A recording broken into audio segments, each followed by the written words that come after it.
Saya tak bagus kot untuk kesihatan. Sebab saya pun tak pernah guna minyak masak yang diguna semula. Sebab kalau kita guna minyak yang biasa ni pun, yang harga biasa pun ada kolesterol apa semua kan. Apatah lagi yang minyak masak yang diguna semula. Minyak masak diguna semula, kebiasakannya minyak masak kalau yang ada berlebihan akan diguna semula untuk kali kedua je. Lebih-lebih tu tak ada lah. Selalunya tak biasalah.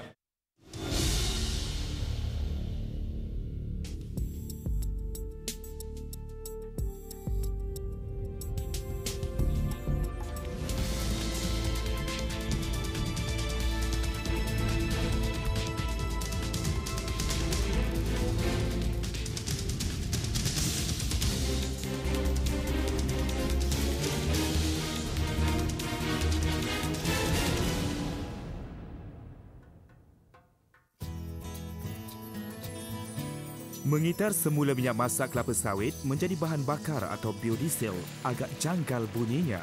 Tetapi itulah kelebihan minyak masak kelapa sawit yang lebih dikenali sebagai produk makanan. Dari kandungan khasiat yang dimiliki, minyak kelapa sawit mampu untuk mengeluarkan sumber pemangkin bagi menghasilkan biodiesel walaupun telah digunakan sebagai minyak masak.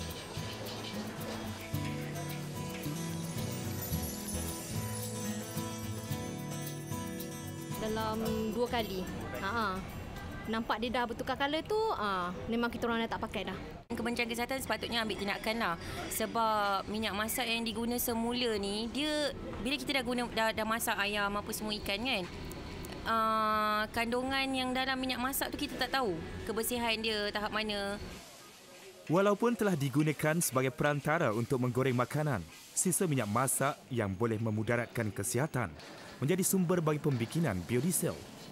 Untuk membolehkan biodiesel digunakan secara meluas dan memberi kesan bagi mengurangkan jejak karbon di sektor pengangkutan, maka jumlah yang perlu dijana adalah besar. Oleh yang demikian, penglibatan dari semua pihak adalah diperlukan. Kerajaan Negeri Melaka telah mengadakan satu program khas di Negeri Melaka di mana sisa-sisa minyak masak akan dikumpulkan dan akan diproses untuk menjadi biodiesel dan seterusnya akan digunakan untuk kenderaan swasta dan awam di negeri Melaka. Hasilnya nanti daripada pengurangan carbon emission ataupun carbon footprint itu akan membantu kerajaan negeri untuk mencapai cita-cita untuk menjadi negeri bandar teknologi hijau pada tahun 2020.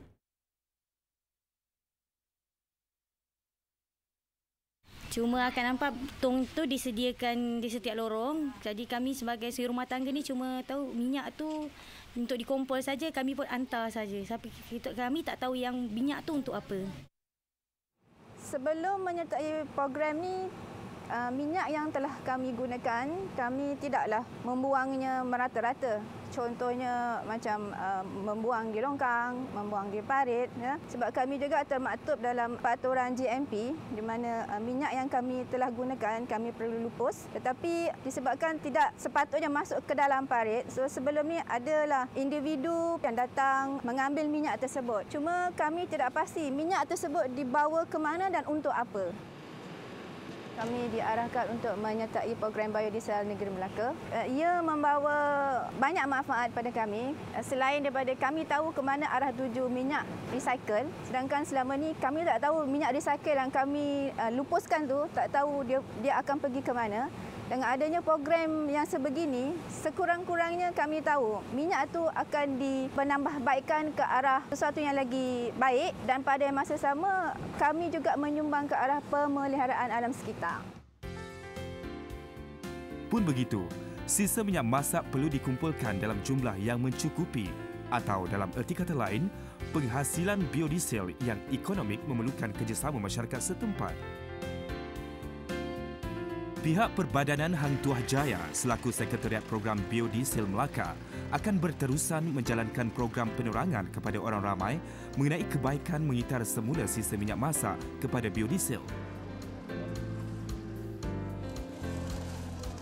Secara tidak disedari, aktiviti membuang sisa minyak masak ke dalam sinki akan mengakibatkan longkang atau sistem peparitan tersumbat apabila sisa minyak tersebut menjadi beku dan merosakkan ekologi air. Sama ada sedar atau tidak, aktiviti pelupusan minyak masak ke longkang boleh mencemarkan saluran peparitan dalam jangka masa panjang dan akhirnya mengakibatkan kos pembersihan longkang tersumbat meningkat. Walaupun terdapat pelbagai cara yang digunakan untuk menapis minyak masak terpakai, tetapi kesannya masih berbahaya kepada kesihatan.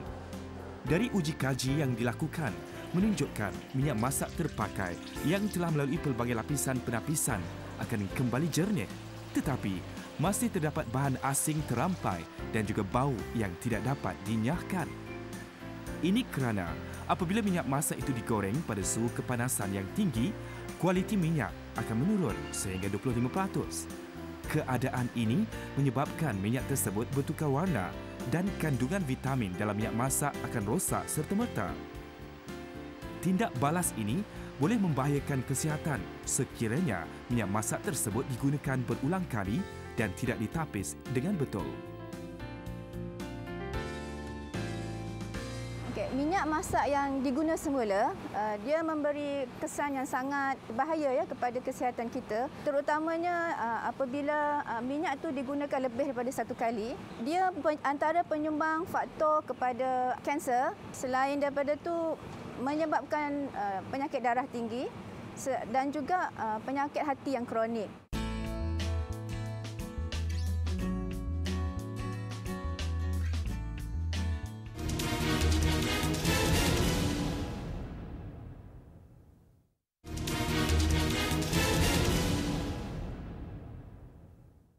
Restoran Nusa Kampung telah menyertai program biodiesel ini. Kita mulakan perniagaan pada Januari 2013. Sepanjang pengetahuan saya, program ini banyak membantulah dalam menangani masalah pencemaran. Okey, selalu saya gunakan minyak ni adalah sebanyak 3 kali. Lebih padanya kita akan buanglah untuk recycle bio ni lah. Minyak kotor ni terjadi daripada segi kita gunakan macam ikan goreng ataupun ayam goreng. Contoh ayam berempah dan sebagainya lah. Selalunya minyak kotor ni terjadi daripada sumber-sumber yang kita gunakan barang seperti kunyit ataupun kari. Kita gunakan dia, bila kita goreng, tepung tu akan menjadi hitam. Bila hitam, minyak tu akan meresap dan menjadi kotor. Itu yang saya terpaksa buang pakai gunakan bio ni untuk sebagai recycle. Saya gunakan minyak masak ni 2 kali. Pagi sekali, petang sekali. Kalau kata malam ada nak goreng lagi, kita akan tukar yang baru. Dijual sebab dia dah siapkan bekas ni. Biodiesel punya bekas. Mana yang dah terpakai tu, kita sebelum tukar baru, yang terpakai tu kita simpan dalam ni. Di Malaysia, mengikut polisi biofuel negara, kita menggunakan palm oil sebagai sumber untuk membuat biodiesel. Ini adalah kerana satu daripada sebabnya kita mempunyai sumber minyak kelapa sawit yang sangat banyak. Dan yang keduanya adalah minyak kelapa sawit yang digunakan adalah mempunyai kandungan glycerin yang tinggi berbanding dengan minyak-minyak yang lain dan adalah sangat sesuai untuk kita jadikan biodiesel.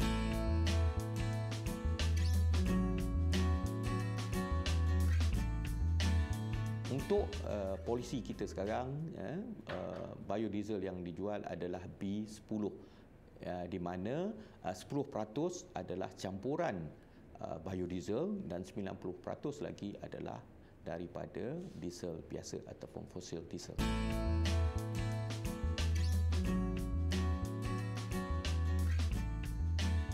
Biodiesel adalah pencampuran minyak api fosil dengan campuran bio.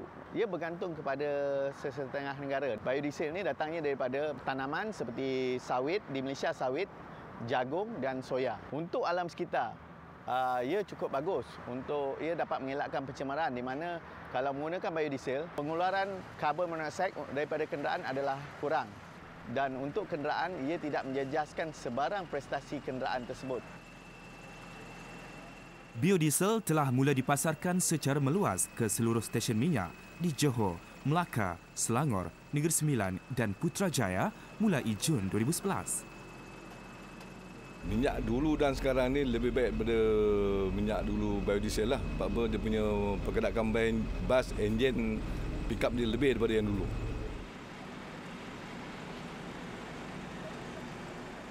Saya jadi pengguna minyak diesel ni dah hampir 4-5 tahun jugalah. Biasanya pick up tu ada, tapi minyak tu macam makannya kuat lah.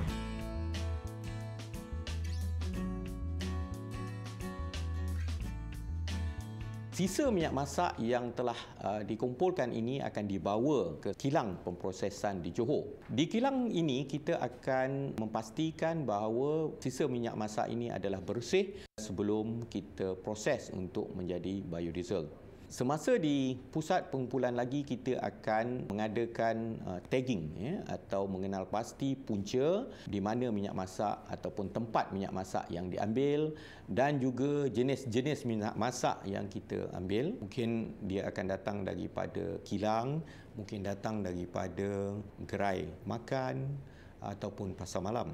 Apabila minyak-minyak masak ini telah dibersihkan, kita akan proses dengan menambah metanol dan juga katalis untuk kita jadikan dia sebagai biodiesel.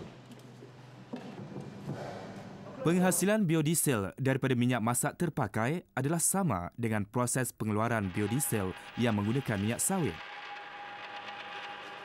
Dengan kerjasama PZ Bioenergy Sdn Bhd, penghasilan biodiesel dari minyak masak terpakai perlu dirawat untuk menyiapkan kekotoran dan asid lemak sebelum melalui proses transesterifikasi. Sisa minyak ini akan dicampurkan sama ada dengan etanol atau metanol serta katalis untuk membentuk fatty acid methyl ester film atau dikenali sebagai biodiesel. Bahan api biodiesel telah dikenal pasti sebagai satu daripada cara untuk mengurangkan pelepasan greenhouse gas atau GHG ke angkasa yang menyebabkan berlakunya perubahan iklim dan pemanasan global. Meskipun telah diuji keberkesanan biodiesel dari minyak masak terpakai, tetapi penghasilan biodiesel dari sisa minyak ini belum dapat dikomersialkan sepenuhnya di Malaysia. Antara sebabnya adalah kerana komitmen komuniti yang mengheret kepada masalah kekangan pengumpulan bahan utama ini. My idea to change the used cooking oil into a biodiesel is to develop a new product in our strategy of the company, to develop product that can save fuel, energy and also save our environment. We have opportunity in saving and also helping to save the world. Selain daripada tujuan untuk mengurangkan jejak karbon, program Biodiesel Melaka juga berperanan sebagai program untuk mengelak agar sisa minyak masak tidak dikitar semula sebagai minyak masak. Oleh yang demikian, semua sisa sama ada dari sumber yang tidak diketahui digalakkan untuk dikutip dan dijadikan biodiesel.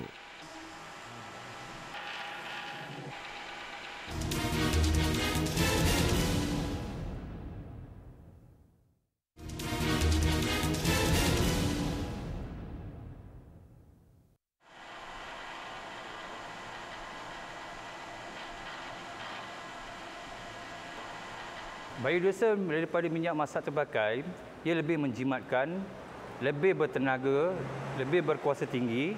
Ini terbukti melalui ujian dinometer test daripada Institut Kejuruteraan Tentera Darat, Fakulti Kejuruteraan Otomotif di Polytechnik Negeri Sembilan.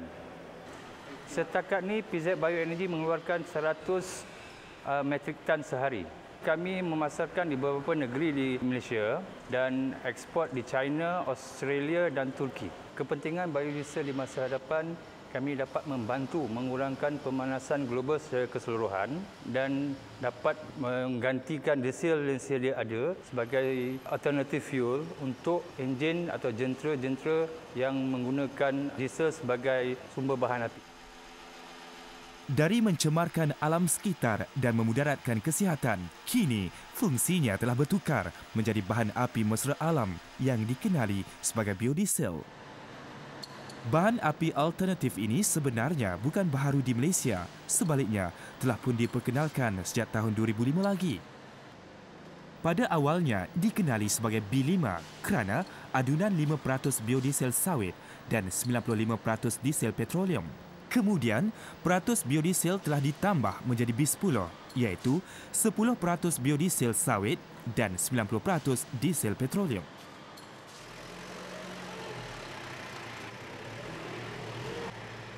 Selain kami mendapat lesen biodiesel daripada kementerian, yang terbaru kami mendapat ISO 14001 Environment Management System, dan kami juga mendapat Quality Award, Silver Award daripada New York dan Platinum Award daripada London.